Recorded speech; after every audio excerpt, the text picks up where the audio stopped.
Follies in Fiction by Stephen Leacock. Stories shorter still.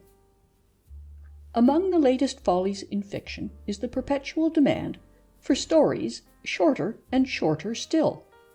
The only thing to do is to meet this demand at the source and check it.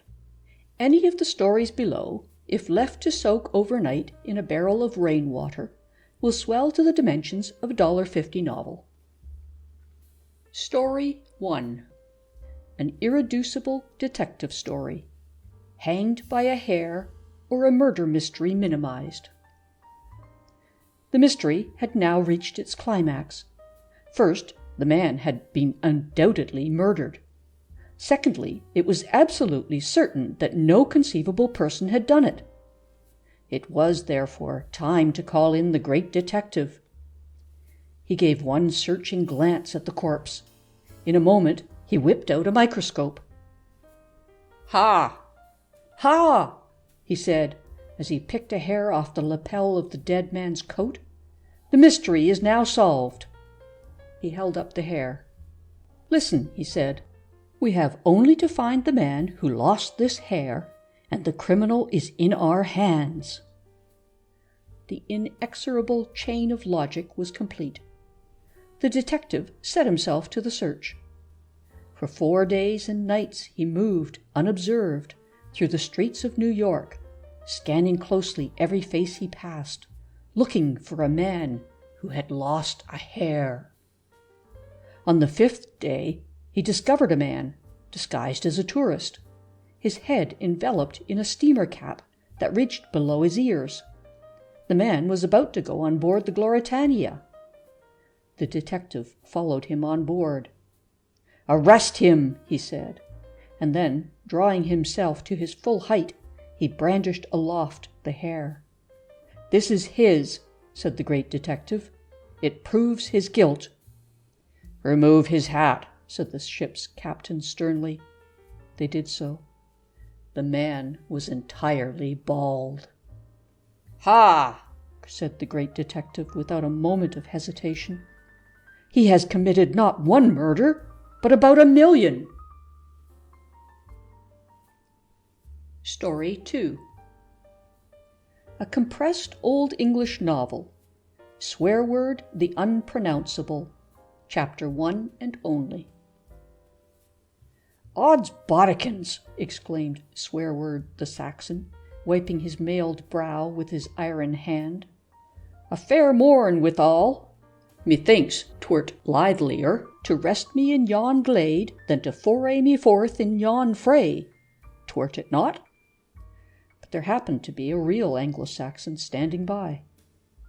"Where in heaven's name," he said in sudden passion, "did you get that line of English?" "Churl," said Swearword, "it is Anglo-Saxon." "You're a liar," shouted the Saxon. "It is not. It is Harvard College sophomore year, option number 6. Swearword, now in like fury, threw aside his hauberk, his baldric, and his needlework on the grass. "Lay on," said Swearword. "Have at you," cried the Saxon. They laid on and had at one another. Swearword was killed. Thus luckily the whole story was cut off on the first page and ended. Story 3. A condensed, interminable novel, From the Cradle to the Grave, or 1,000 Pages for $1. Note: this story originally contained 250,000 words, but by a marvelous feat of condensation it is reduced without the slightest loss to 106 words. 1. Edward Endless lived during his youth in Maine, in New Hampshire, in Vermont, in Massachusetts, in Rhode Island, in Connecticut. 2. Then the lure of the city lured him. His fate took him to New York, to Chicago, and to Philadelphia. In Chicago he lived in a boarding house on LaSalle Avenue. Then he boarded in a living house on Michigan Avenue. In New York he had a room in an eating house on 41st Street, and then ate in a rooming house on 42nd Street.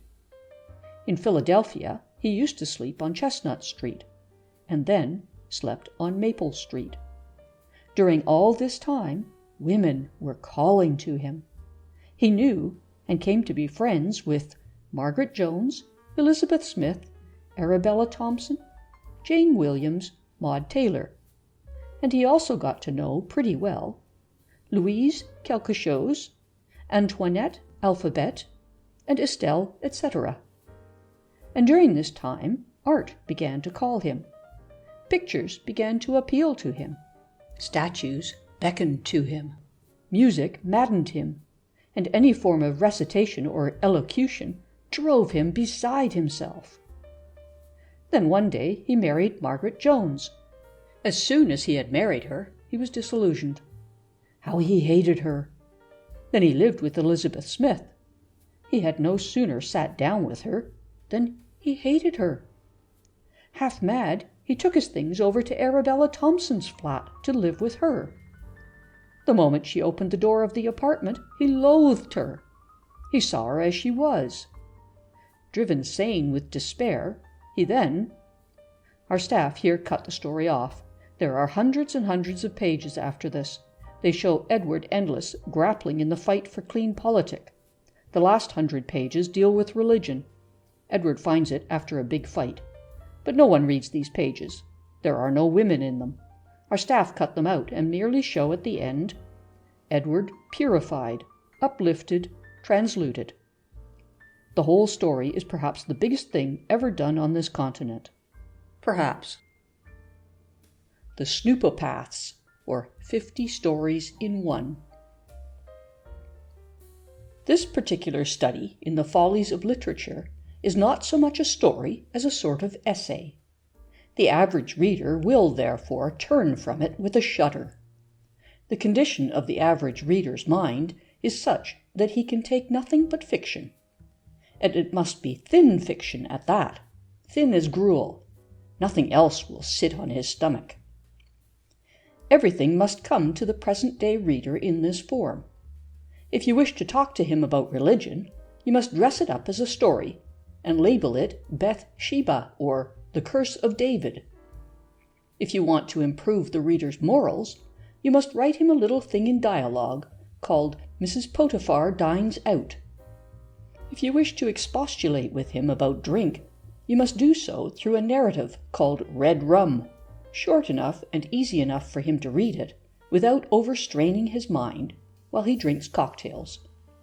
But whatever the story is about, it has got to deal, in order to be read by the average reader, with a man and a woman. I put these words in capitals to indicate that they have got to stick out of the story with the crudity of a drawing done by a child with a burnt stick. In other words, the story has got to be snoopopathic. This is a word derived from the Greek, snoopo, or if there never was a Greek verb snoopo, at least there ought to have been one, and it means just what it seems to mean. 9 out of 10 short stories written in American are snoopopathic. In snoopopathic literature, in order to get its full effect, the writer generally introduces his characters simply as the man and the woman. He hates to admit that they have names. He opens out with them something after this fashion. The man lifted his head. He looked about him at the gaily bedizzled crowd that besplotched the midnight cabaret with riotous patches of color. He crushed his cigar against the brass of an Egyptian tray. "Bah," he murmured, "is it worth it?" Then he let his head sink again. You notice it? He lifted his head all the way up and let it sink all the way down, and you still don't know who he is. For the woman, the beginning is done like this. The woman clenched her white hands till the diamonds that glittered upon her fingers were buried in the soft flesh. "The shame of it," she murmured. Then she took from the table the telegram that lay crumpled upon it and tore it into 100 pieces. "He dare not," she murmured through her closed teeth. She looked about the hotel room with its garish furniture. "He has no right to follow me here," she gasped. all of which the reader has to take in, without knowing who the woman is, or which hotel she is staying at, or who dare not follow her, or why. But the modern reader loves to get this sort of shadowy, incomplete effect. If he were told straight out that the woman's name was Mrs. Edward Dangerfield of Brick City, Montana, and that she had left her husband 3 days ago, and that the telegram told her that he had discovered her address and was following her, the reader would refuse to go on. This method of introducing the characters is bad enough, but the new snoopopathic way of describing them is still worse. The man is always detailed as if he were a horse. He is said to be tall, well set up, with straight legs. Great stress is always laid on his straight legs. No magazine story is acceptable now unless the man's legs are absolutely straight. Why this is, I don't know. All my friends have straight legs, and yet I never hear them make it a subject of comment or boasting. I don't believe I have, at present, a single friend with crooked legs. But this is not the only requirement. Not only must the man's legs be straight, but he must be clean-limbed, whatever that is. And of course he must have a well-tubbed look about him. How this look is acquired, and whether it can be got with an ordinary bath and water, are things on which I have no opinion. The man is, of course, clean-shaven. This allows him to do such necessary things as turning his clean-shaven face towards the speaker, laying his clean-shaven cheek in his hand, and so on. But everyone is familiar with the face of the up-to-date, clean-shaven snoopopathic man. There are pictures of him by the million on magazine covers and book jackets, looking into the eyes of the woman. He does it from a distance of about 6 inches, with that snoopy, earnest expression of brainlessness that he always wears. How one would enjoy seeing a man, a real one with Nevada whiskers and long boots, land him one solid kick from behind. Then comes the woman of the snoopopathic story. She is always beautifully groomed. Who these grooms are that do it and where they can be hired, I don't know. And she is said to be exquisitely gowned. It is peculiar about the woman that she never seems to wear a dress, always a gown. Why this is, I cannot tell. In the good old stories that I used to read, when I could still read for the pleasure of it, the heroines, that was what they used to be called, always wore dresses. But now there is no heroine, only a woman in a gown. I wear a gown myself, at night. It is made of flannel and reaches to my feet, and when I take my candle and go out to the balcony where I sleep, the effect of it, on the whole, is not bad. But as to its revealing every line of my figure, as the woman's gown is always said to, and as to its suggesting even more than it reveals, well, it simply does not. So when I talk of gowns, I speak of something that I know all about. Yet whatever the woman does, her gown is said to cling to her. Whether in the street, or in a cabaret, or in the drawing-room, it clings. If by any happy chance she throws a lace wrap about her, then it clings. And if she lifts the gown, as she is apt to, it shows, not what I should have expected, but a jupon, and even that clings. What a jupon is, I don't know. With my gown, I never wear one. These people I have described, the man and the woman, the Snoopopaths, are, of course, not husband and wife, or brother and sister, or anything so simple and old-fashioned as that. She is someone else's wife. She is the wife of the other man. Just what there is for the reader about other men's wives I don't understand. I know tons of them that I wouldn't walk round a block for. But the reading public goes wild over them. The old-fashioned heroine was unmarried. That spoiled the whole story. You could see the end from the beginning. But with another man's wife, the way is blocked. Something has got to happen that would seem almost obvious to anyone. The writer, therefore, at once puts the two Snoopos, the man and the woman, into a frightfully indelicate position. The more indelicate it is, the better. Sometimes she gets into his motor by accident after the theatre, or they both engaged the drawing-room of a Pullman car by mistake, or else, best of all, he is brought accidentally into her room at a hotel at night. There is something about a hotel room at night, apparently, which throws the modern reader into convulsions. It is always easy to arrange a scene of this sort.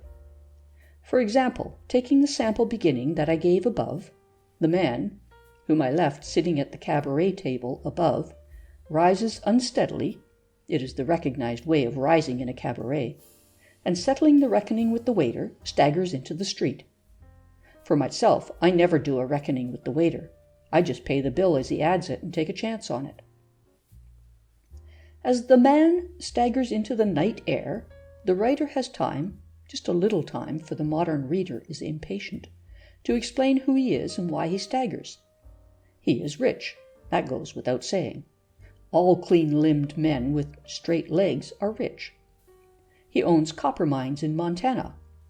All well-tubbed millionaires do. But he has left them, left everything, because of the other man's wife.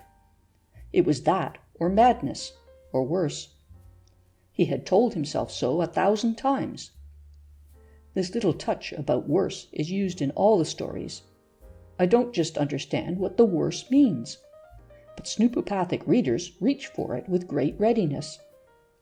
So the man had come to New York, the only place where stories are allowed to be laid, under an assumed name, to forget, to drive her from his mind. He had plunged into the mad round of — I never could find it myself, but it must be there, and as they all plunge into it, it must be as full of them as a sheet of tanglefoot is of flies. As the man walked home to his hotel, the cool night air steadied him, but his brain is still filled with the fumes of the wine he had drunk. Notice these fumes. It must be great to float round with them in one's brain, where they apparently lodge. I have often tried to find them, but I never can. Again and again I have said, "Waiter, bring me a Scotch whiskey and soda with fumes," but I can never get them. Thus goes the man to his hotel. Now it is in a room in this same hotel that the woman is sitting, and in which she has crumpled up the telegram. It is to this hotel that she has come when she left her husband a week ago. The readers know, without even being told, that she left him to work out her own salvation, driven by his cold brutality beyond the breaking point. And there is laid upon her soul, as she sits there with clenched hands, the dust and ashes of a broken marriage and a loveless life, and the knowledge, too late, of all that might have been. And it is to this hotel that the woman's husband is following her. But the man does not know that she is in the hotel, nor that she has left her husband. It is only accident that brings them together. And it is only by accident that he has come into her room at night, and stands there, rooted to the threshold. Now, as a matter of fact, in real life, there is nothing at all in the simple fact of walking into the wrong room of a hotel by accident. You merely apologize and go out. I had this experience myself only a few days ago. I walked right into a lady's room next door to my own. But I simply said, "Oh, I beg your pardon. I thought this was number 343. "No," she said, "this is 341. She did not rise and confront me, as they always do in the snoopopathic stories. Neither did her eyes flash, nor her gown cling to her as she rose. Nor was her gown made of rich old stuff. No, she merely went on reading her newspaper. "I must apologize," I said. "I am a little short-sighted, and very often a 1 and a 3 look so alike that I can't tell them apart. I'm afraid—" "Not at all," said the lady. "Good evening." "You see," I added, "this room and my own being so alike, and mine being 343 and this being 341, I walked in before I realized that instead of walking into 343, I was walking into 341. She bowed in silence without speaking, and I felt that it was now the part of exquisite tact to retire quietly without further explanation, or at least with only a few murmured words about the possibility of tomorrow being even colder than today. I did so, and the affair ended with complete savoir-faire on both sides. But the Snoopopaths, man and woman, can't do this sort of thing, or at any rate, the Snoopopathic writer won't let them. The opportunity is too good to miss. As soon as the man comes into the woman's room, before he knows who she is, for she has her back to him, he gets into a condition dear to all Snoopopathic readers. His veins simply surged, his brain beat against his temples in mad pulsation, his breath came and went in quick, short pants. This last might perhaps be done by one of the hotel bellboys, but otherwise it is hard to imagine. And the woman, noiseless as his step had been, she seemed to sense his presence. A wave seemed to sweep over her. She turned and rose, fronting him full. This doesn't mean that she was full when she fronted him. Her gown, but we know about that already. "It was a coward's trick," she panted. Now, if the man had had the kind of savoir-faire that I have, he would have said, "Oh, pardon me, I see this room is 341. My own room is 343, and to me a 1 and a 3 often look so alike that I seem to have walked into 341 while looking for 343. And he could have explained in 2 words that he had no idea that she was in New York, was not following her, and not proposing to interfere with her in any way. And she would have explained also in 2 sentences why and how she came to be there. But this wouldn't do. Instead of it, the man and the woman go through the grand Snoopopathic scene, which is so intense that it needs what is really a new kind of language to convey it. "Hélène!" he croaked, reaching out his arms, his voice tensed with the infinity of his desire. "Back!" she iced. And then, "Why have you come here?" she hoarsed. "What business have you here?" "None," he glooped. "None. I have no business." They stood, sensing one another. "I thought you were in Philadelphia," she said, her gown clinging to every fiber of her as she spoke. "I was," he wheezed. "And you left it?" she sharped, her voice tense. "I left it," he said, his voice glumping as he spoke. "Need I tell you why?" He had come nearer to her. She could hear his pants as he moved. "No, no," she gurgled. "You left it. It is enough. I can understand." She looked bravely up at him. "I can understand any man leaving it." Then, as he moved still nearer her, there was the sound of a sudden swift step in the corridor. The door opened, and there stood before them the other man, the husband of the woman, Edward Dangerfield. This, of course, is the grand Snoopopathic climax, when the author gets all 3 of them, the man, the woman, and the woman's husband, in a hotel room at night. But notice what happens. He stood in the opening of the doorway, looking at them, a slight smile upon his lips. "Well?" he said. Then he entered the room and stood for a moment, quietly looking into the man's face. "So," he said, "it was you." He walked into the room and laid the light coat that he had been carrying over his arm upon the table.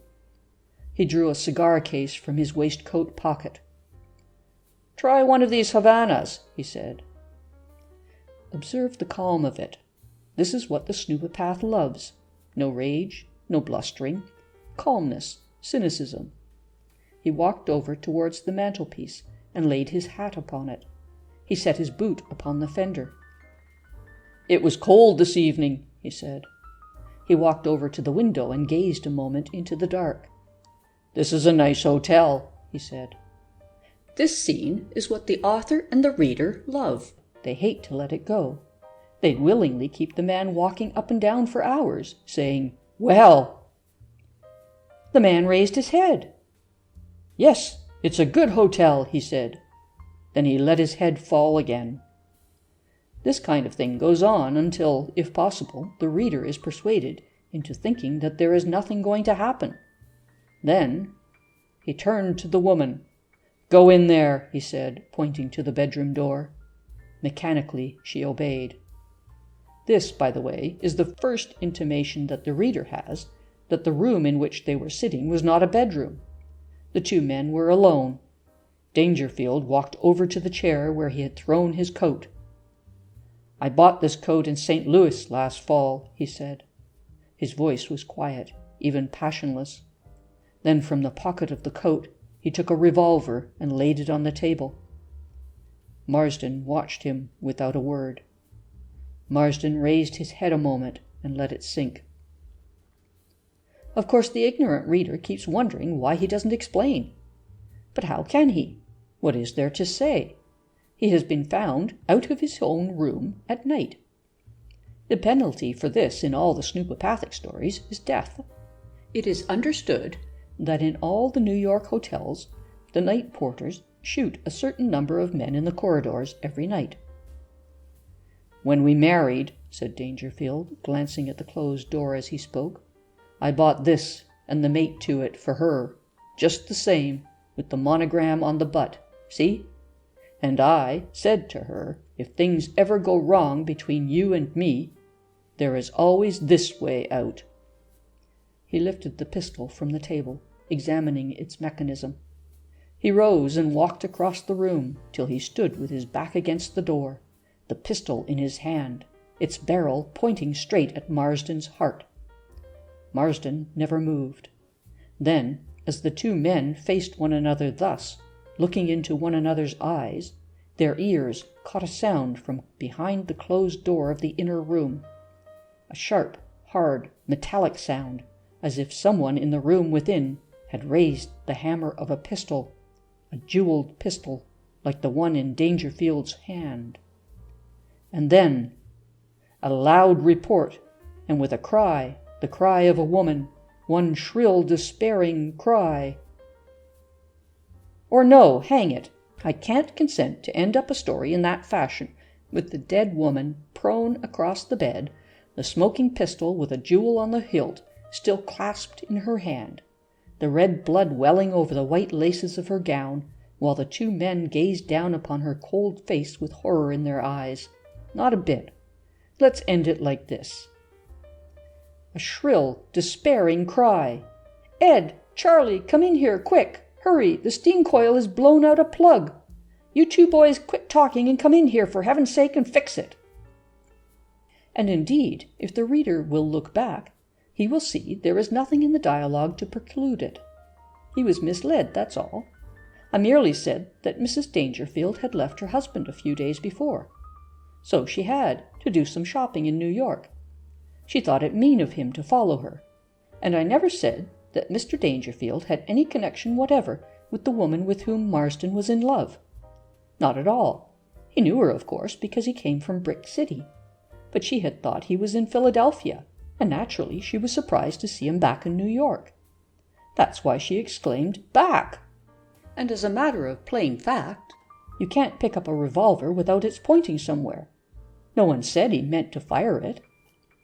In fact, if the reader will glance back at the dialogue, I know he has no time to, but if he does, he will see that, being something of a snoopopath himself, he has invented the whole story. Foreign fiction in imported installments. Serge the Superman, a Russian novel. Translated with a hand pump out of the original Russian. Special editorial note, or fit of convulsions into which an editor falls in introducing this sort of story to his readers.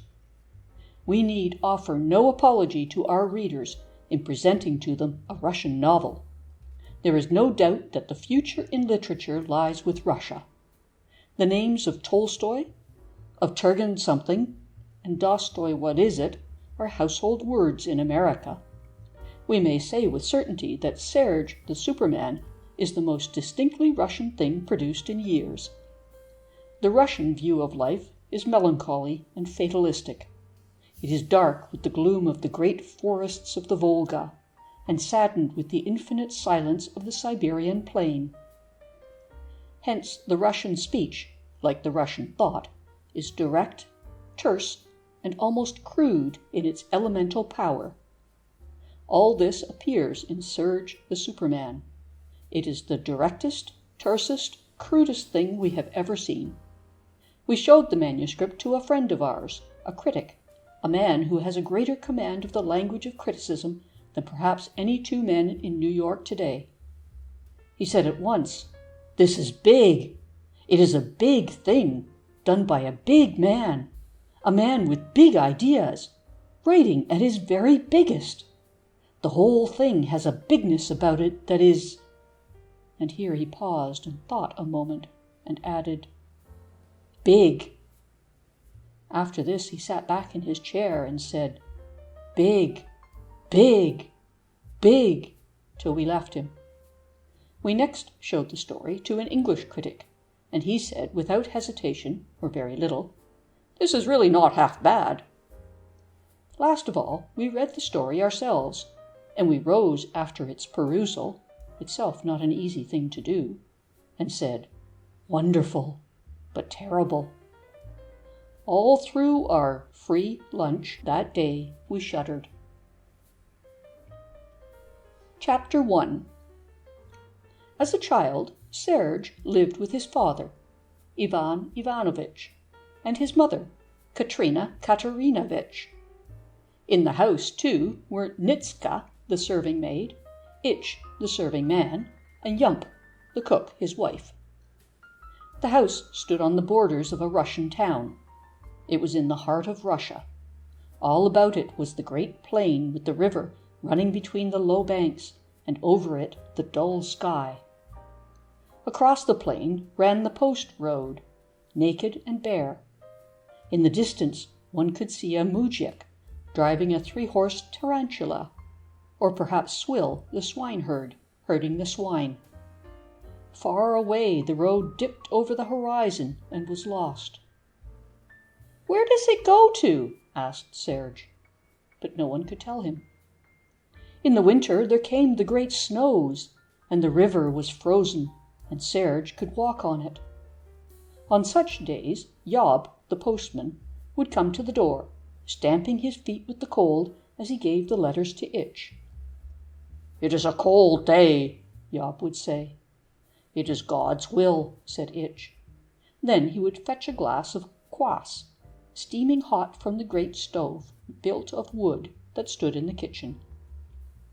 "Drink, little brother," he would say to Job, and Job would answer, "Little uncle, I drink your health," and he would go down the road again, stamping his feet with the cold. Then later the spring would come, and all the plain was bright with flowers, and Serge could pick them. Then the rain came, and Serge could catch it in a cup. Then the summer came, and the great heat and the storms, and Serge could watch the lightning. "What is lightning for?" he would ask of Yump, the cook, as she stood kneading the mush or dough to make slab or pancake for the morrow. Yump shook her knob or head, with a look of perplexity on her big mug or face. "It is God's will," she said.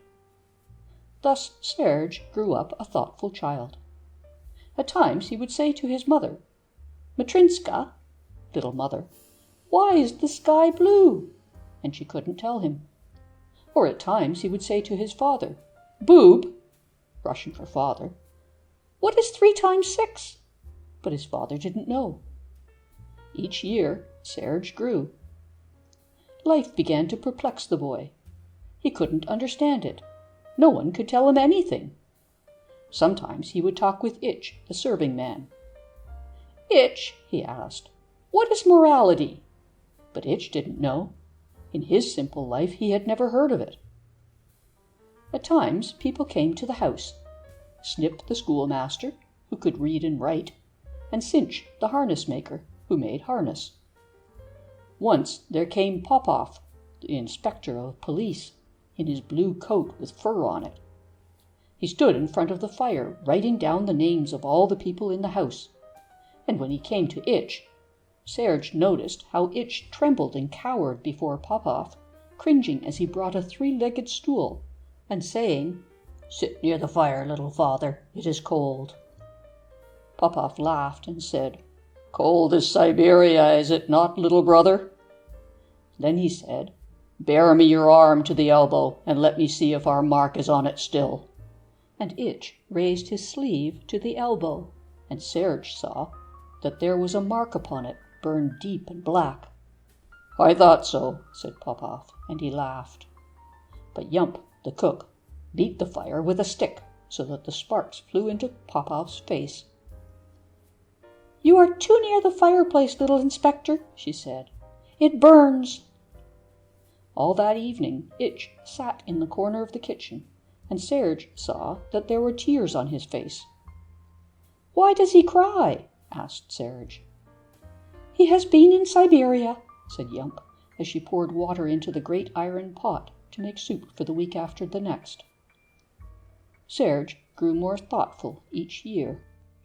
All sorts of things, occurrences of daily life, set him thinking. One day he saw some peasants drowning a tax collector in the river. It made a deep impression on him.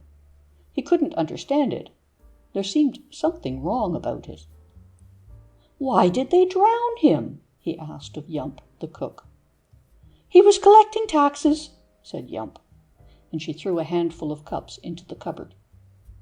Then one day there was great excitement in the town, and men in uniforms went to and fro, and all the people stood at the doors talking. "What has happened?" asked Serge. "It is Popoff, inspector of police," answered Itch. "They have found him beside the river." "Is he dead?" questioned Serge. Itch pointed reverently to the ground. "He is there," he said. All that day Serge asked questions, but no one would tell him anything. "Popoff's dead," they said. "They have found him beside the river with his ribs driven in on his heart." "Why did they kill him?" asked Serge, but no one would say. So after this, Serge was more perplexed than ever. Everyone noticed how thoughtful Serge was. "He is a wise boy," they said. "Some day he will be a learned man. He will read and write." "Defend us!" exclaimed Itch. "It is a dangerous thing." One day Leacock, the priest, came to the house with a great roll of paper in his hand. "What is it?" asked Serge. "It is the alphabet," said Leacock. "Give it to me," said Serge with eagerness. "Not all of it," said Leacock gently. "Here is part of it," and he tore off a piece and gave it to the boy. "Defend us," said Yump, the cook. "It is not a wise thing." And she shook her head as she put a new lump of clay in the wooden stove to make it burn more brightly. Then everybody knew that Serge was learning the alphabet, and that when he had learned it, he was going to go to Moscow, to the Technic, and learn what else there was. So the days passed, and the months. Presently Ivan Ivanovitch said, "Now he is ready." And he took down a bag of roubles that was concealed on a shelf beside the wooden stove in the kitchen, and counted them out after the Russian fashion. 10, 10, and yet 10, and still 10, and 10, till he could count no further. "Protect us," said Yump. "Now he is rich." And she poured oil and fat mixed with sand into the bread and beat it with a stick. "He must get ready," they said. "He must buy clothes. Soon he will go to Moscow, to the Technic, and become a wise man."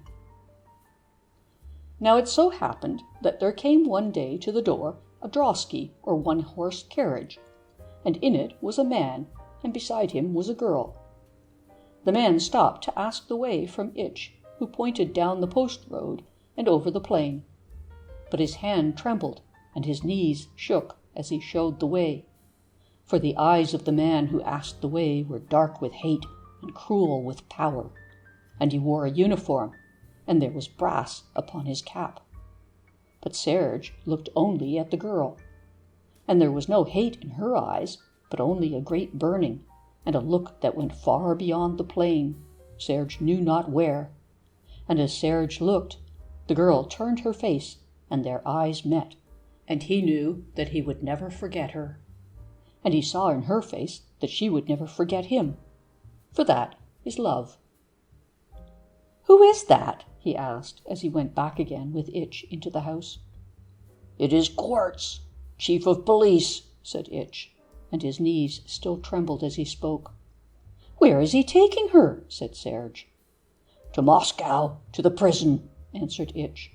"There they will hang her, and she will die." "Who is she?" asked Serge. "What has she done?"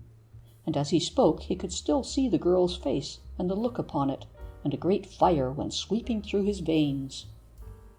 "She is Olga Ilyich," answered Itch.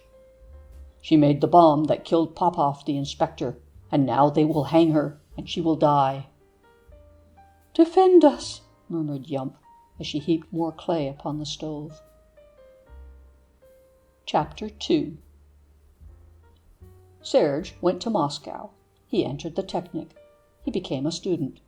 He learned geography from Stodge, the professor, astrography from Fudge, the assistant, together with Gileadesy, orgastrophy, and other native Russian studies.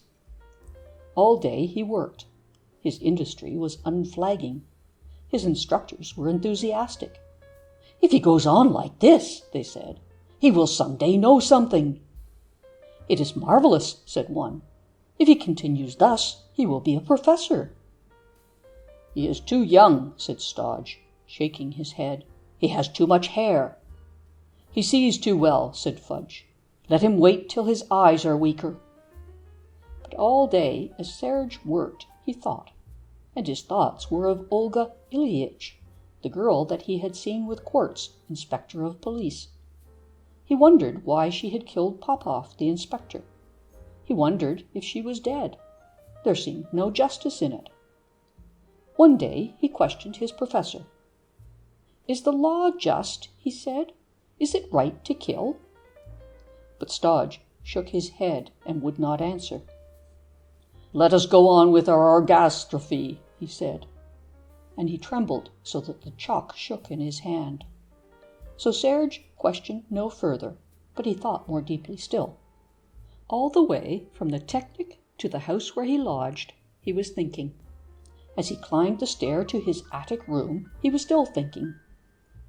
The house in which Serge lived was the house of Madame Vasselitch. It was a tall, dark house in a sombre street. There were no trees upon the street, and no children played there. And opposite to the house of Madame Vasselitch was a building of stone, with windows barred, that was always silent.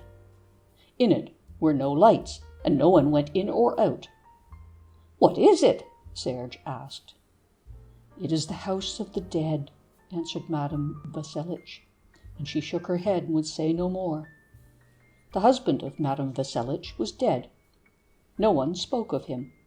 In the house were only students. Most of them were wild fellows, as students are. At night they would sit about the table in the great room, drinking kvass made from sawdust fermented in syrup, or golgol, the Russian absinthe made by dipping a gooseberry in a bucket of soda water. Then they would play cards, laying matches on the table and betting. 10, 10, and yet 10, till all the matches were gone. Then they would say, "There are no more matches, let us dance." And they would dance upon the floor, till Madame Vasselitch would come to the room, a candle in her hand, and say, "Little brothers, it is 10 o'clock, go to bed." Then they went to bed. They were wild fellows, as all students are. But there were 2 students in the house of Madame Vasselitch who were not wild. They were brothers. They lived in a long room in the basement. It was so low that it was below the street. The brothers were pale, with long hair. They had deep-set eyes. They had but little money. Madame Vasselitch gave them food. "Eat, little sons," she would say. "You must not die." The brothers worked all day. They were real students. One brother was half off. He was taller than the other and stronger. The other brother was quite off. He was not so tall as half off and not so strong. One day Serge went to the room of the brothers. The brothers were at work. Half off sat at a table. There was a book in front of him. "What is it?" asked Serge. "It is solid geometry," said Half-Off, and there was a gleam in his eyes. Why do you study it? Said Serge. To free Russia, said Half-Off. And what book have you? Said Serge to Quite-Off. Hamblin Smith's Elementary Trigonometry, said Quite-Off, and he quivered like a leaf. What does it teach? Asked Serge. Freedom, said Quite-Off. The two brothers looked at one another. Shall we tell him everything? Said Half-Off. Not yet, said Quite-Off. Let him learn first. Later he shall know. After that, Serge came often to the room of the two brothers. The two brothers gave him books. Read them, they said. They are in English, said Quite-Off. They are forbidden books. They are not allowed in Russia, but in them is truth and freedom. Give me one, said Serge. Take this one, said Quite-Off. Carry it under your cloak. Let no one see it. What is it? Asked Serge, trembling in spite of himself. It is Caldwell's Pragmatism, said the brothers. Is it forbidden? Asked Serge. The brothers looked at him. It is death to read it, they said. After that, Serge came each day and got books from Half-Off and Quite-Off. At night he read them. They fired his brain. All of them were forbidden books. No one in Russia might read them. Serge read Hamblin Smith's Algebra. He read it all through from cover to cover, feverishly. He read Murray's Calculus. It set his brain on fire. Can this be true? He asked. The books opened a new world to Serge. The brothers often watched him as he read. Shall we tell him everything? Said Half-Off. Not yet, said Quite-Off. He is not ready. One night Serge went to the room of the two brothers. They were not working at their books. Littered about the room were blacksmith's tools and wires, and pieces of metal lying on the floor. There was a crucible, and underneath it a blue fire that burned fiercely. Beside it the brothers worked. Serge could see their faces in the light of the flame. Shall we tell him now? Said Quite-Off. The other brother nodded. Tell him now, he said. Little brother, said Quite-Off, and he rose from beside the flame and stood erect, for he was tall. Will you give your life? What for? Asked Serge. The brothers shook their heads. We cannot tell you that, they said. That would be too much. Will you join us? In what? Asked Serge. We must not say, said the brothers. We can only ask, are you willing to help our enterprise with all your power and with your life if need be? What is your enterprise? Asked Serge. We must not divulge it, they said. Only this. Will you give your life to save another life? To save Russia? Serge paused. He thought of Olga Ilyich. Only to save her life would he have given his. I cannot, he answered. Good night, little brother, said Quite-Off gently, and he turned back to his work. Thus the months passed. Serge studied without ceasing. If there is truth, he thought, I shall find it. All the time he thought of Olga Ilyich. His face grew pale. Justice, justice, he thought. What is justice and truth? Chapter 3. Now when Serge had been 6 months in the house of Madame Vasselitch, Ivan Ivanovitch, his father, sent Itch, the serving-man, and Yump, the cook, his wife, to Moscow to see how Serge fared. And Ivan first counted out roubles into a bag. 10 and 10 and still 10, till Itch said, It is enough. I will carry that. Then they made ready to go. Itch took a duck from the pond and put a fish in his pocket, together with a fragrant cheese and a bundle of sweet garlic. And Yump took oil and dough and mixed it with tar and beat it with an iron bar so as to shape it into a pudding. So they went forth on foot, walking till they came to Moscow. It is a large place, said Itch, and he looked about him at the lights and the people. Defend us, said Yump. It is no place for a woman. Fear nothing, said Itch, looking at her.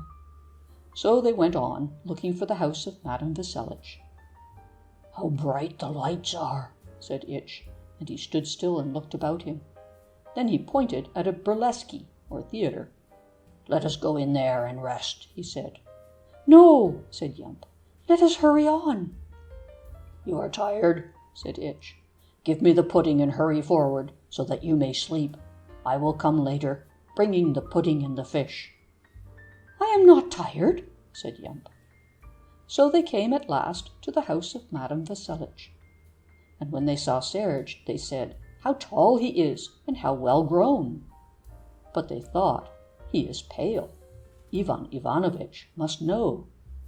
And Itch said, Here are the roubles sent by Ivan Ivanovitch. Count them, little son, and see that they are right. How many should there be? Said Serge. I know not, said Itch. You must count them and see. Then Yump said, Here is a pudding, little son, and a fish, and a duck, and a cheese, and garlic. So that night Itch and Yump stayed in the house of Madame Vasselitch. You are tired, said Itch. You must sleep. I am not tired, said Yump. It is only that my head aches and my face burns from the wind and the sun. I will go forth, said Itch, and find a Fisky or drugstore and get something for your face. Stay where you are, said Yump, and Itch stayed. Meantime, Serge had gone upstairs with the fish and the duck and the cheese and the pudding. As he went up, he thought, It is selfish to eat alone. I will give part of the fish to the others. And when he got a little further up the steps, he thought, I will give them all of the fish. And when he got higher still, he thought, They shall have everything. Then he opened the door and came into the big room where the students were playing with matches at the big table and drinking gol-gol out of cups. Here is food, brothers, he said. Take it. I need none. The students took the food, and they cried, Rah, rah, and beat the fish against the table. But the pudding they would not take. We have no axe, they said. Keep it. Then they poured out gol-gol for Serge and said, Drink it. But Serge would not. I must work, he said, and all the students laughed. He wants to work, they cried. Rah, rah.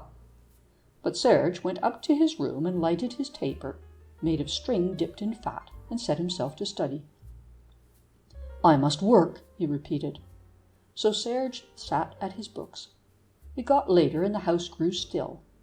The noise of the students below ceased, and then everything was quiet. Serge sat working through the night. Then presently it grew morning, and the dark changed to twilight, and Serge could see from his window the great building with the barred windows across the street, standing out in the grey mist of the morning. Serge had often studied thus through the night, and when it was morning he would say, It is morning, and would go down and help Madame Vasselitch unbar the iron shutters and unchain the door and remove the bolts from the window casement. But on this morning, as Serge looked from his window, his eyes saw a figure behind the barred window opposite to him. It was the figure of a girl, and she was kneeling on the floor, and she was in prayer, for Serge could see that her hands were before her face. And as he looked, all his blood ran warm to his head, and his limbs trembled, even though he could not see the girl's face. Then the girl rose from her knees and turned her face towards the bars, and Serge knew that it was Olga Ilyich, and that she had seen and known him. Then he came down the stairs, and Madame Vasselitch was there, undoing the shutters and removing the nails from the window casing. What have you seen, little son? She asked, and her voice was gentle, for the face of Serge was pale and his eyes were wide. But Serge did not answer the question. What is that house? He said. The great building with the bars that you call the house of the dead. Shall I tell you, little son? Said Madame Vasselitch, and she looked at him, still thinking. Yes, she said, he shall know. It is the prison of the condemned, and from there they go forth only to die. Listen, little son, she went on, and she gripped Serge by the wrist till he could feel the bones of her fingers against his flesh. There lay my husband, Bangorod Vasselitch, waiting for his death. Months long he was there behind the bars, and no one might see him or know when he was to die. I took this tall house that I might at least be near him till the end. But to those who lie there waiting for their death, it is allowed once only that they may look out upon the world, and this is allowed to them the day before they die. So I took this house and waited, and each day I looked forth at dawn across the street, and he was not there. Then at last he came. I saw him at the window, and his face was pale and set, and I could see the marks of the iron on his wrists as he held them to the bars. But I could see that his spirit was unbroken. There was no power in them to break that. Then he saw me at the window, and thus across the narrow street we said good-bye. It was only a moment. "Sonia Vasselitch," he said, "do not forget." And he was gone. I have not forgotten. I have lived on here in this dark house, and I have not forgotten. My sons, yes, little brother, my sons, I say, have not forgotten. Now tell me, Sergius Ivanovitch, what have you seen?" "I have seen the woman that I love," said Serge, "kneeling behind the bars in prayer. I have seen Olga Ilyich." "Her name," said Madame Vasselitch, and there were no tears in her eyes, and her voice was calm. "Her name is Olga Vasselitch. She is my daughter, and tomorrow she is to die." Chapter 4. Madame Vasselitch took Serge by the hand. "Come," she said, "you shall speak to my sons." And she led him down the stairs towards the room of Half-Off and Quite-Off. "They are my sons," she said. "Olga is their sister. They are working to save her." Then she opened the door. Half-Off and Quite-Off were working as Serge had seen them before, beside the crucible with the blue flame on their faces. They had not slept. Madame Vasselitch spoke. "He has seen Olga," she said. "It is today." "We are too late," said Half-Off, and he groaned. "Courage, brother," said Quite-Off. "She will not die till sunrise. It is twilight now. We have still an hour. Let us go to work." Serge looked at the brothers. "Tell me," he said. "I do not understand." Half-Off turned a moment from his work and looked at Serge. "Brother," he said, "will you give your life?" "Is it for Olga?" asked Serge. "It is for her." "I give it gladly," said Serge. "Listen then," said Half-Off. "Our sister is condemned for the killing of Popov, inspector of police. She is in the prison of the condemned, the house of the dead across the street. Her cell is there beside us. There is only a wall between. Look." Half-Off, as he spoke, threw aside a curtain that hung across the end of the room. Serge looked into blackness. It was a tunnel. "It leads to the wall of her cell," said Half-Off. "We are close against the wall, but we cannot shatter it. We are working to make a bomb. No bomb that we can make is hard enough. We can only try once. If it fails, the noise would ruin us. There is no second chance. We try our bombs in the crucible. They crumble. They have no strength. We are ignorant. We are only learning. We studied it in the books, the forbidden books. It took a month to learn to set the wires to fire the bomb. The tunnel was there. We did not have to dig. It was for my father, Mangorod Vasselitch. He would not let them use it. He tapped a message through the wall. Keep it for a greater need. Now it is his daughter that is there." Half-Off paused. He was panting, and his chest heaved. There was perspiration on his face, and his black hair was wet. "Courage, little brother," said Quite-Off. "She shall not die." "Listen," went on Half-Off. "The bomb is made. It is there beside the crucible. It has power in it to shatter the prison. But the wires are wrong. They do not work. There is no current in them. Something is wrong. We cannot explode the bomb." "Courage, courage," said Quite-Off, and his hands were busy among the wires before him. "I am working still." Serge looked at the brothers. "Is that the bomb?" he said, pointing at a great ball of metal that lay beside the crucible. "It is," said Half-Off. and the little fuse that is in the side of it fires it, and the current from the wires lights the fuse?" "Yes," said Half-Off. The two brothers looked at Serge, for there was a meaning in his voice and a strange look upon his face. "If the bomb is placed against the wall, and if the fuse is lighted, it would explode?" "Yes," said Half-Off despairingly. "But how? The fuse is instantaneous. Without the wires we cannot light it. It would be death." Serge took the bomb in his hand. His face was pale. "Let it be so," he said. "I will give my life for hers." He lifted the bomb in his hand. "I will go through the tunnel and hold the bomb against the wall and fire it," he said. "Half-Off, light me the candle in the flame. Be ready when the wall falls." "No, no," said Half-Off, grasping Serge by the arm. "You must not die." "My brother," said Quite-Off quietly, "let it be as he says. It is for Russia." But as Half-Off turned to light the candle in the flame, there came a great knocking at the door above, and the sound of many voices in the street. All paused. Madame Vasselitch laid her hand upon her lips. Then there came the sound as of grounded muskets on the pavement of the street, and a sharp word of command. "Soldiers," said Madame Vasselitch. Quite-Off turned to his brother. "This is the end," he said. "Explode the bomb here, and let us die together."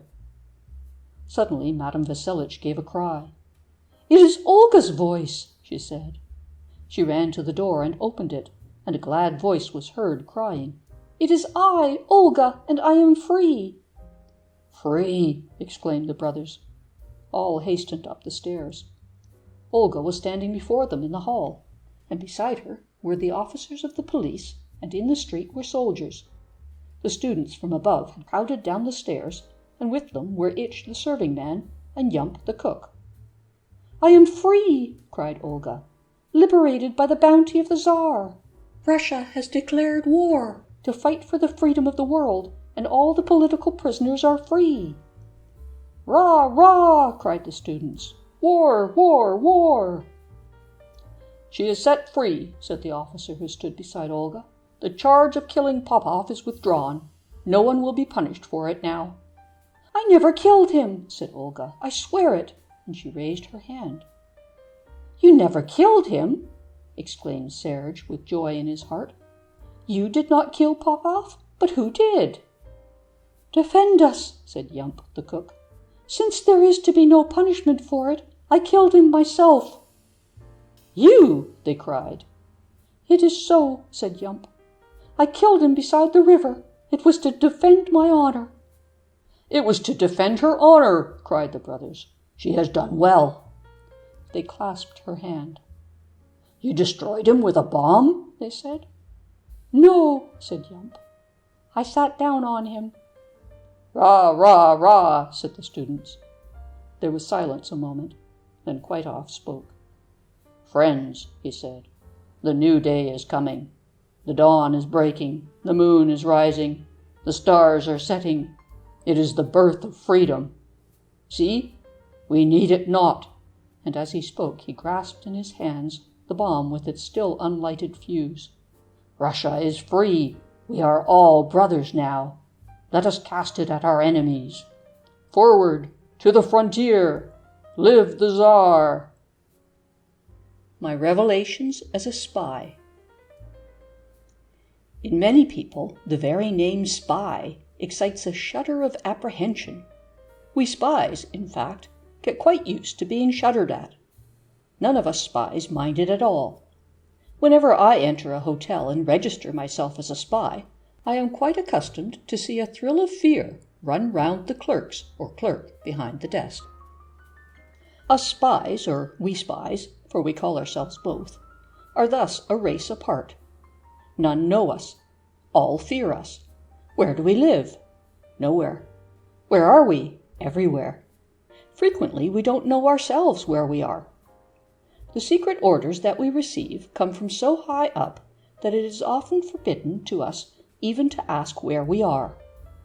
A friend of mine, or at least a fellow spy — us spies have no friends One of the most brilliant men in the Hungarian Secret Service once spent a month in New York under the impression that he was in Winnipeg.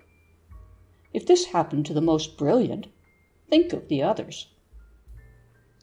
All, I say, fear us, because they know and have reason to know our power.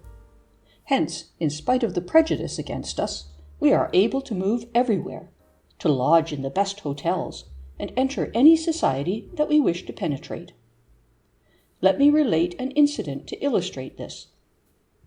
A month ago, I entered one of the largest of the New York hotels, which I will merely call the B Hotel without naming it. To do so might blast it. We spies, in fact, never name a hotel. At the most, we indicate it by number known only to ourselves, such as 1, 2, or 3. On my presenting myself at the desk, the clerk informed me that he had no room vacant. I knew this, of course, to be a mere subterfuge. Whether or not he suspected that I was a spy, I cannot say. I was muffled up, to avoid recognition, in a long overcoat with the collar turned up and reaching well above my ears, while the black beard and the mustache that I had slipped on in entering the hotel concealed my face.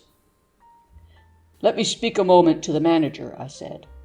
When he came, I beckoned him aside, and taking his ear in my hand, I breathed 2 words into it. "Good heavens!" he gasped, while his face turned as pale as ashes. "Is it enough?" I asked. "Can I have a room, or must I breathe again?" "No, no," said the manager, still trembling. Then, turning to the clerk, "Give this gentleman a room," he said, "and give him a bath." What these 2 words are that will get a room in New York at once, I must not divulge. Even now, when the veil of secrecy is being lifted, the international interests involved are too complicated to permit it. Suffice it to say that if these 2 had failed, I know a couple of others still better. I narrate this incident, otherwise trivial, as indicating the astounding ramifications and the ubiquity of the international spy system. A similar illustration occurs to me as I write.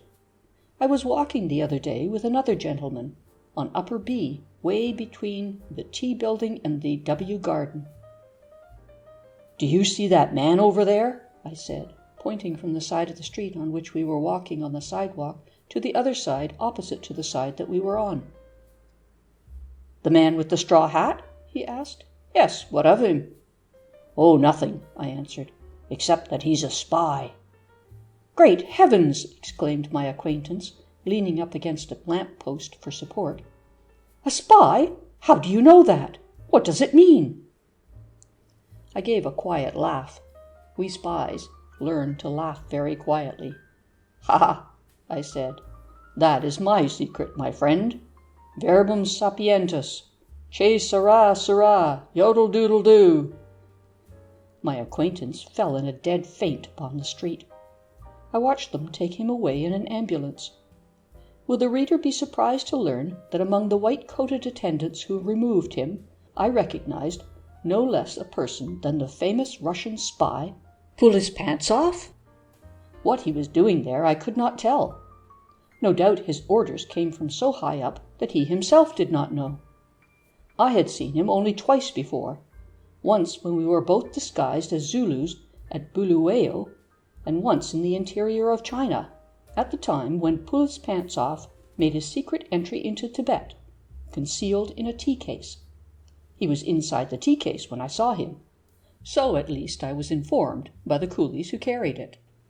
Yet I recognized him instantly. Neither he nor I, however, gave any sign of recognition, other than an imperceptible movement of the outer eyelid.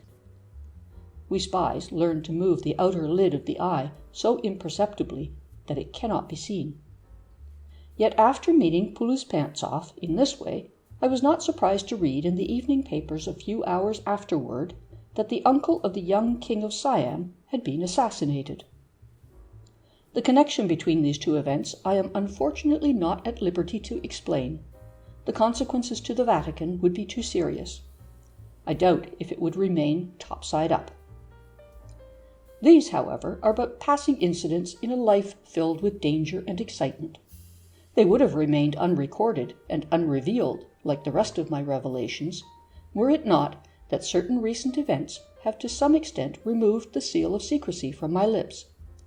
The death of a certain royal sovereign makes it possible for me to divulge things hitherto undivulged. Even now I can only tell a small part, of the terrific things that I know. When more sovereigns die, I can divulge more. I hope to keep on divulging at intervals for years, but I am compelled to be cautious.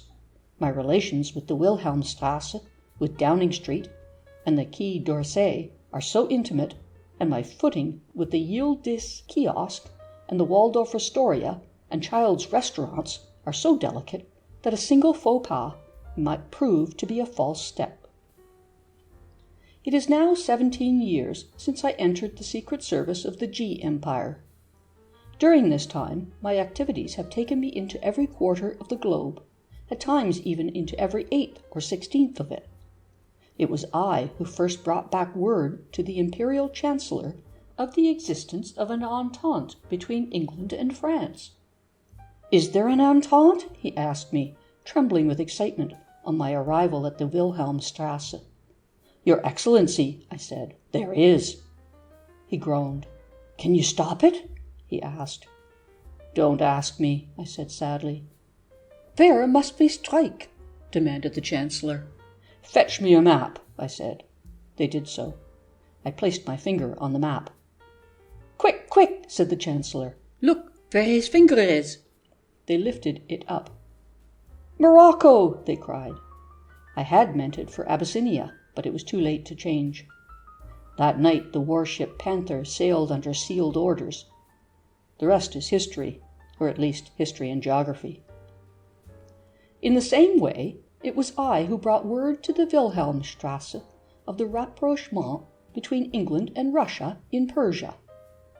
"What did you find?" asked the Chancellor as I laid aside the Russian disguise in which I had travelled.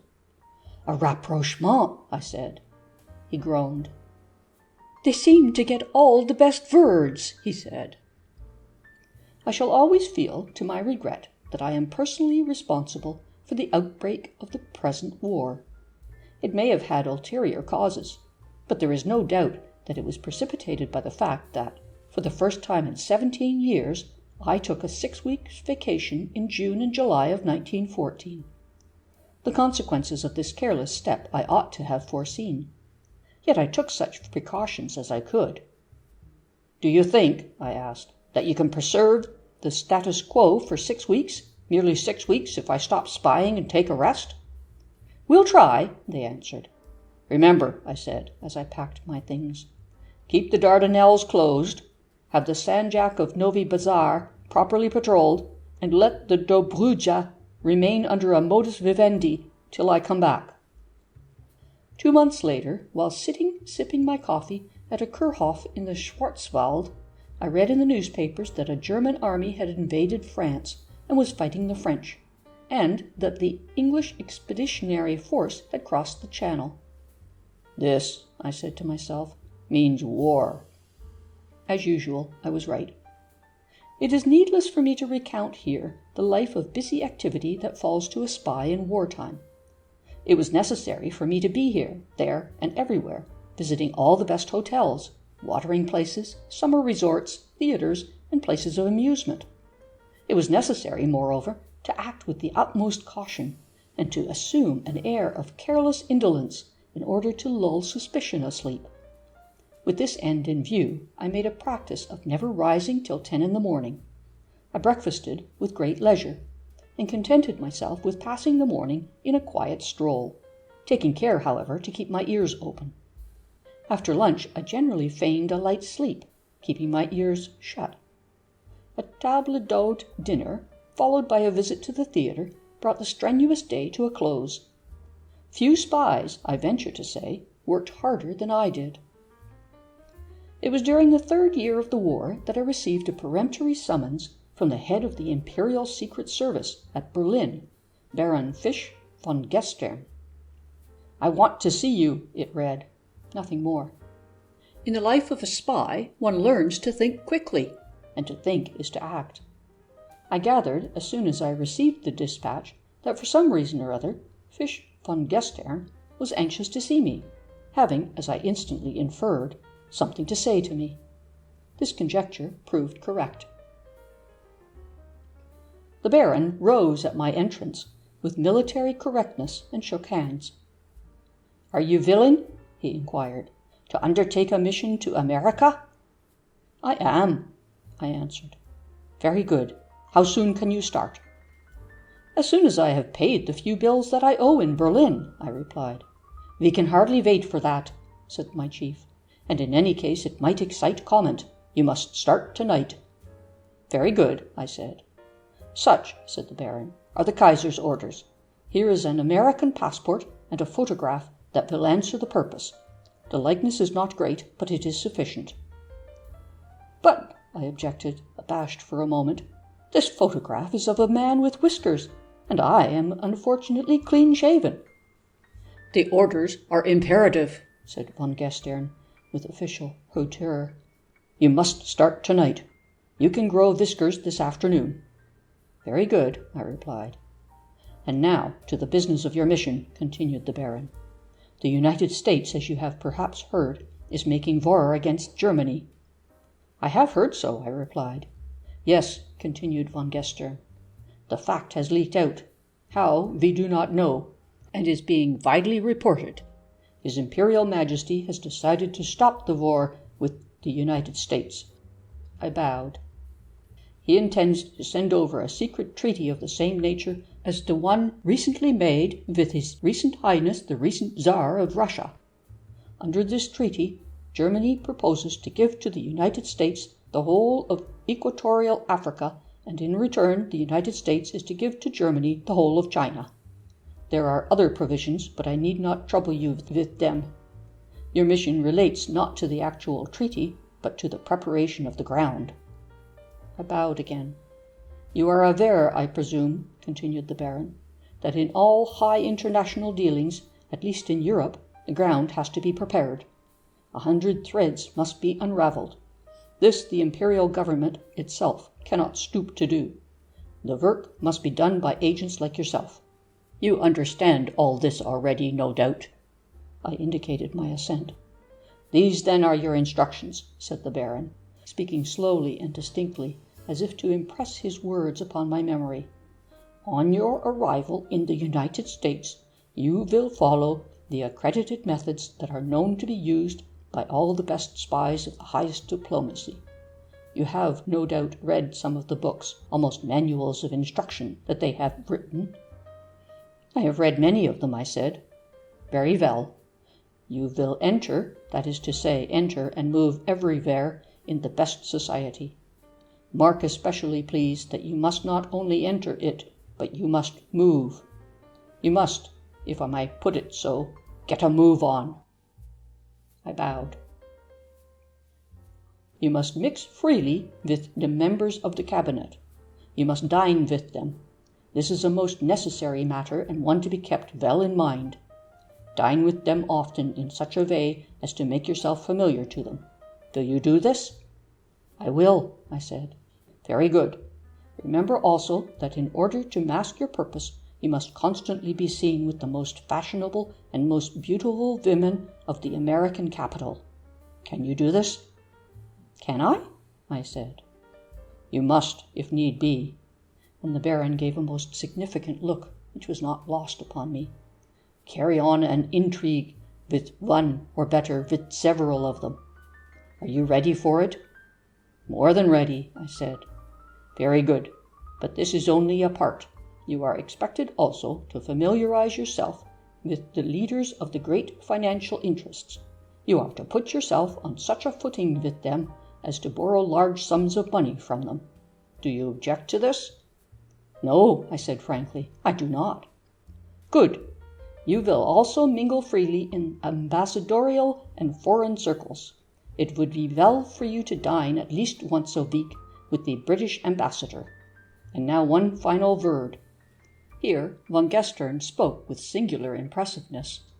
"As to the President of the United States." "Yes," I said.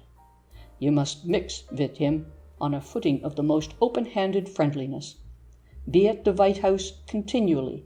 make yourself, in the fullest sense of the words, the friend and adviser of the President. All this, I think, is clear.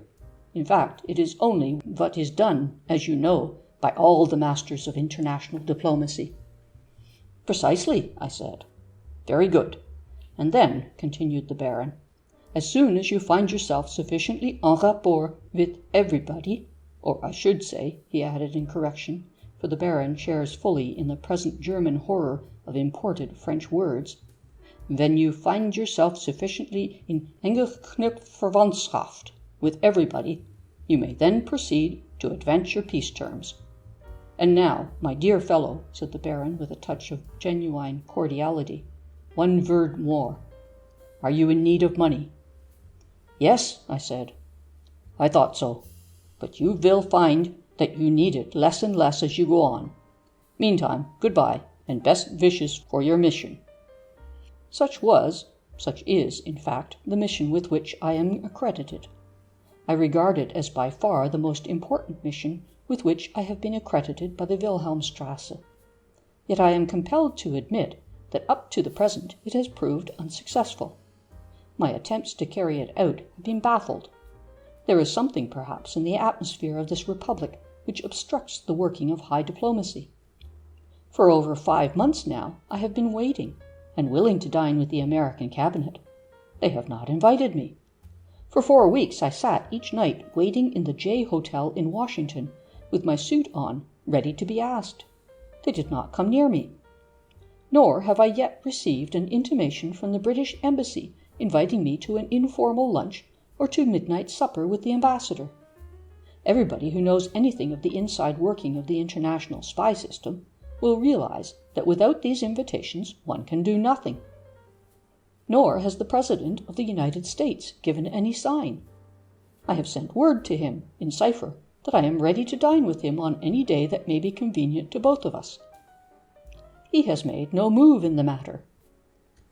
Under these circumstances, an intrigue with any of the leaders of fashionable society has proved impossible.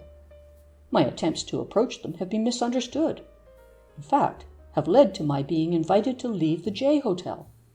The fact that I was compelled to leave it, owing to reasons that I cannot reveal, without paying my account, has occasioned unnecessary and dangerous comment. I connect it, in fact, with the singular attitude adopted by the B Hotel on my arrival in New York, to which I have already referred. I have, therefore, been compelled to fall back on revelations and disclosures. Here again I find the American atmosphere singularly uncongenial. I have offered to reveal to the Secretary of State the entire family history of Ferdinand of Bulgaria for $50. He says it is not worth it. I have offered to the British Embassy the inside story of the abdication of Constantine for $5. They say they know it, and knew it before it happened. I have offered, for little more than a nominal sum, to blacken the character of every reigning family in Germany. I am told that it is not necessary. Meantime, as it is impossible to return to Central Europe, I expect to open either a fruit store or a peanut stand very shortly in this great metropolis. I imagine that many of my former colleagues will soon be doing the same. Lost in New York, a visitor's soliloquy. Well, whatever has been happening to this place, to New York? Changed? Changed since I was here in '86? Well, I should say so. The hack driver of the old days that I used to find waiting for me at the station curb with that impossible horse of his, the hack driver with his bulbous red face and the nice smell of rye whiskey all round him for yards, gone, so it seems, forever. And in place of him what is it they call it? This taxi, with a clean-shaven cutthroat steering it. "Get in," he says. Just that. He doesn't offer to help me or lift my satchel. "All right, young man, I'm crawling in." That's the machine that marks it, eh? I suppose they have them rigged up so they can punch up anything they like. I thought so. He hits it up to 50 cents before we start. But I saw him do it. Well, I can stand for it this time. I'll not be caught in one of these again. The hotel? All right, I'm getting out. My hotel? But what is it they have done to it? They must have added 10 stories to it. It reaches to the sky. But I'll not try to look to the top of it. Not with this satchel in my hand. No, sir. I'll wait till I'm safe inside. In there I'll feel all right. They'll know me in there. They'll remember right away my visit in the fall of '86. They won't easily have forgotten that big dinner I gave. 9 people at $1.50 a plate, with the cigars extra. The clerk will remember me all right. Know me? Not they. The clerk know me? How could he? For it seems now there isn't any clerk, or not as there used to be. They have subdivided him somehow into 5 or 6. There is a man behind a desk, a majestic sort of man, waving his hand. It would be sheer madness to claim acquaintance with him. There is another with a great book, adjusting cards in it, and another behind glass labeled cashier, and busy as a bank. There are 2 with mail and telegrams. They are all too busy to know me. Shall I sneak up near to them, keeping my satchel in my hand? I wonder, do they see me? Can they see me, a mere thing like me? I am within 10 feet of them, but I am certain that they cannot see me. I am, and I feel it, absolutely invisible. Ha! One has seen me. He turns to me, or rather he rounds upon me with the words, "Well, sir?" That, and nothing else, sharp and hard. There is none of the ancient kindly pretense of knowing my name, no reaching out a welcome hand and calling me Mr. till he has read my name upside down while I am writing it, and can address me as a familiar friend. No friendly questioning about the crops in my part of the country. The crops, forsooth. What do these young men know about crops? A room? Had I any reservation? Any which? Any reservation. Oh, I see. Had I written down from home to say that I was coming? No, I had not, because the truth is I came at very short notice. I didn't know till a week before that my brother-in-law— He is not listening. He has moved away. I will stand and wait till he comes back. I am intruding here. I had no right to disturb these people like this. Oh, I can have a room at 11 o'clock. When it is which? Is vacated. Oh, yes, I see. When the man in it gets up and goes away. I didn't for the minute catch on to what the word— He has stopped listening. Never mind, I can wait. From 8 to 11 is only 3 hours anyway. I will move about here and look at things. If I keep moving, they will notice me less. Ha! Books and newspapers and magazines, what a stack of them! Like a regular bookstore. I will stand here and take a look at some of them. Eh? What's that? Did I want to buy anything? Well, no, I hadn't exactly. I was just— Oh, I see, they're on sale. All right, yes, give me this one. 50 cents, all right. And this, and these others. That's all right, miss, I'm not stingy. They always say of me up in our town that when I— She has stopped listening. Never mind. I will walk up and down again with the magazines under my arm. That will make people think I live here. Better still if I could put the magazines in my satchel. But how? There is no way to set it down and undo the straps. I wonder if I could dare put it for a minute on that table, the polished one.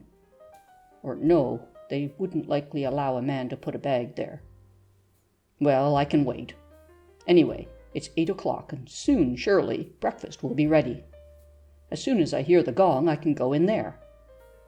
I wonder if I could find out first where the dining room is. It used always to be marked across the door, but I don't seem to see it. Darn it, I'll ask that man in uniform. If I'm here prepared to spend my good money to get breakfast, I guess I'm not scared to ask a simple question of a man in uniform. Or, no, I'll not ask him. I'll try this one. Or no, he's busy. I'll ask this other boy. Say, would you mind, if you please, telling me, please, which way the dining room— Eh? What? Do I want which? The grill room or the palm room? Why, I tell you, young man, I just wanted to get some breakfast if it's— What? Do I want what? I didn't quite get that. A la carte? No thanks, and what's that? In the palm room? No, I just wanted... But it doesn't matter. I'll wait round here and look about till I hear the gong. Don't worry about me. What's that? What's that boy shouting out? That boy with the tray? A call for Mr. Something or other. Say, must be something happened pretty serious. A call for Mr... Why, that's for me. Hello, here I am. Here, it's me. Here I am, wanted at the desk. All right, I'm coming. I'm hurrying. I guess something's wrong at home, eh? Here I am. That's my name. I'm ready. Oh, a room. You've got a room for me. All right. The 15th floor? Good heavens! Away up there? Never mind, I'll take it. Can't give me a bath? That's all right. I had one. Elevator over this way? All right, I'll come along. Thanks, I can carry it. But I don't see any elevator. Oh, this door in the wall? Well, I'm hanged. This, the elevator.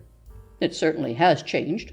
The elevator that I remember had a rope in the middle of it, and you pulled the rope up as you went, wheezing and clanking all the way up to the 5th floor. But this looks a queer sort of machine. How do you do... Oh, I beg your pardon. I was in the road of the door, I guess. Excuse me, I'm afraid I got in the way of your elbow. It's all right, you didn't get hurt. Or not bad. Gee whiz, it goes fast. Are you sure you can stop it? Better be careful, young man. There was an elevator once in our town that... 15th floor? All right. This room, eh? Great Scott, it's high up. Say, better not go too near that window, boy. That would be a hell of a drop if a feller fell out. You needn't wait. Oh, I see. I beg your pardon. I suppose a quarter is enough, eh? Well, it's a relief to be alone. But say, this is high up. And what a noise! What is it they're doing out there, away out in the air with all that clatter? Building a steel building, I guess. Well, those fellers have their nerve, all right. I'll sit further back from the window. It's lonely up here. In the old days I could have rung a bell and had a drink sent up to the room. But away up here on the 15th floor, oh no, they'd never send a drink clean up to the 15th floor. Of course, in the old days I could have put on my canvas slippers and walked down to the bar and had a drink and talked to the bartender. But of course they wouldn't have a bar in a place like this. I'd like to go down and see, but I don't know that I'd care to ask anyway. No, I guess I'll just sit and wait. Someone will come for me, I guess, after a while. If I were back right now in our town, I could walk into Ed Clancy's restaurant and have ham and eggs or steak and eggs or anything for 35 cents. Our town up home is a peach of a little town anyway. Say, I just feel as if I'd like to take my satchel and jump clean out of that window. It would be a good rebuke to them. But pshaw! What would they care?